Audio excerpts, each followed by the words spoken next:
이제는 내 생명이 내 속에서 녹으니 환난 날이 나를 사로잡음이라. 밤이 되면 내 뼈가 쑤시니 나의 아픔이 쉬지 아니하는구나. 그가 큰 능력으로 나의 옷을 떨쳐버리시며 나의 옷깃처럼 나를 휘어잡으시는구나. 하나님이 나를 진흙 가운데 던지셨고 나를 티끌과 재같게 하셨구나. 내가 주께 부르짖으나 주께서 대답하지 아니하시오며 내가 섰사오나 주께서 나를 돌아보지 아니하시나이다. 주께서 돌이켜 내게 잔혹하게 하시고 힘있는 손으로 나를 대적하시나이다. 나를 바람 위에 들어 불려가게 하시며 무서운 힘으로 나를 던져버리시나이다. 내가 아나이다. 주께서 나를 죽게 하사 모든 생물을 위하여 정한 집으로 돌려보내시리이다. 그러나 사람이 넘어질 때 어찌 손을 펴지 아니하며 재앙을 당할 때 어찌 도움을 부르짖지 아니하리이까. 고생에 나를 보내는 자를 위하여 내가 울지 아니하였는가. 빈궁한 자를 위하여 내 마음에 근심하지 아니하였는가. 내가 복을 바랐더니 화가 왔고 광명을 기다렸더니 흑암이 왔구나. 내 마음이 들끓어 고요함이 없구나. 환난 날이 내게 임하였구나. 나는 햇볕에 쬐지 않고도 검어진 피부를 가지고 걸으며 회중 가운데 서서 도움을 부르짖고 있느니라. 나는 이리의 형제여 타주의 보시로구나. 나를 덮고 있는 피부는 검어졌고 내 뼈는 열기로 말미암아 탔구나. 내 수금은 통곡이 되었고 내 피리는 애곡이 되었구나. 아멘. 오늘 본문에서 욥은 고통에 대해 탄식하며 통곡하고 있습니다. 욥은 육체의 고통 속에 힘든 시간을 보내고 있습니다. 그 고통이 얼마나 심했는지 욥은 내 생명이 내 속에서 녹으니 환난 날이 나를 사로잡음이라고 말합니다. 또 욥은 뼈가 쑤셔서 아픔이 쉬지 않는다라고 호소하고 있습니다. 그러나 욥이 정말 괴롭고 견디기 힘들었던 고통의 이유는 다른 데 있습니다. 그것은 아무리 기도를 해도 하나님의 응답이 없다는 것입니다. 욥은 자신에게 복을 주시고 보호해 주시던 하나님이 돌이켜 잔혹하게 하신다라고 느꼈습니다. 자신을 죽이기로 작정하신 것 같다고 생각이 들었습니다. 욥은 그런 상황에서 하나님을 붙들기 위해 기도했습니다. 그러나 그 부르짖음에 응답하지 않는 하나님 때문에 마음이 무너져 버렸습니다. 욥은 복을 바랬고 광명을 기대했지만 욥에게 돌아온 것은 하나님의 화와 흑암이었다라고 그는 호소합니다.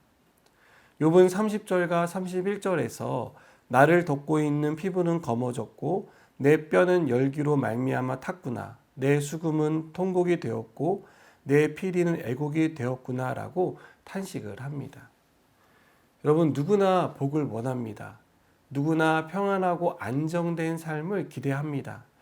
고난받기를 원하는 사람은 아무도 없죠.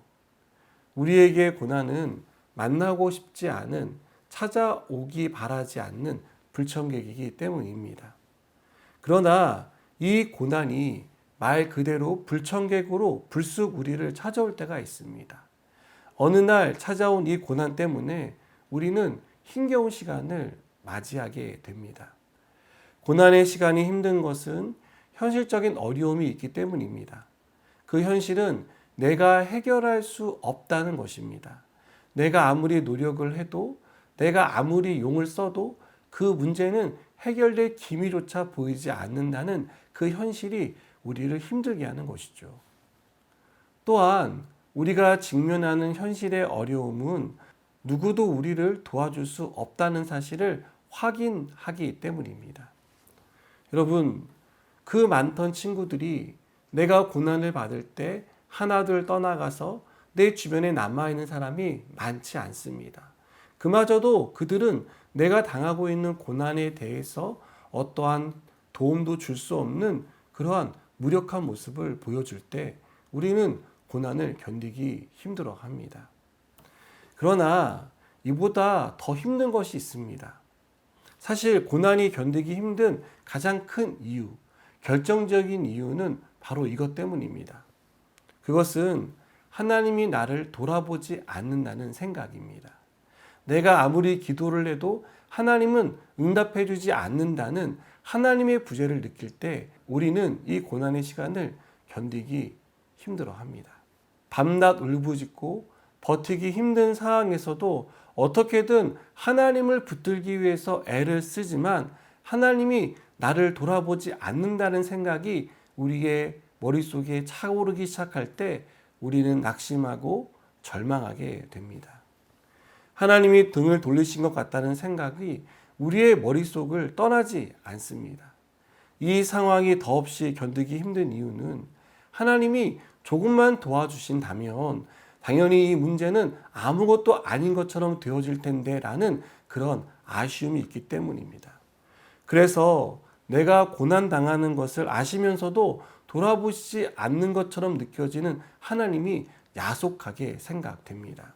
사랑하는 여러분, 하나님이 정말 우리의 기도에 응답해 주시지 않는 것일까요? 우리가 고난으로 고통받고 있는데 하나님이 눈을 가리고 못 본 채 하시는 것일까요? 귀를 막고 못 들은 척 하시는 것일까요? 고난 중에 우리는 이런 생각들을 계속 떠올리게 됩니다. 이러한 우리의 생각 가운데 예수님께서는 누가복음 18장 7절과 8절에서 이렇게 대답해 주십니다. 하물며 하나님께서 그 밤낮 부르짖는 택하신 자들의 원한을 풀어주지 아니하시겠느냐? 그들에게 오래 참으시겠느냐? 내가 너희에게 이르노니 속히 그 원한을 풀어주시리라. 그러나 인자가 올 때에 세상에서 믿음을 보겠느냐 하시니라. 여러분, 주님은 우리에게 무엇을 말씀하십니까? 하나님이 눈을 가리시고 귀를 막으시고 우리의 기도에 응답해 주지 않는 하나님이 아니라 우리의 기도에 응답해 주시는, 두 눈을 여시고 우리를 주목하시며 그 귀를 세우셔서 우리의 작은 신음에도 귀를 기울이신다는 것을 분명하게 말씀하고 계십니다. 여러분, 이 사실을 믿으시기 바랍니다. 고난 가운데 우리가 절대로 놓쳐서는 안 되는 것이 있다면 그것은 바로 이 믿음입니다.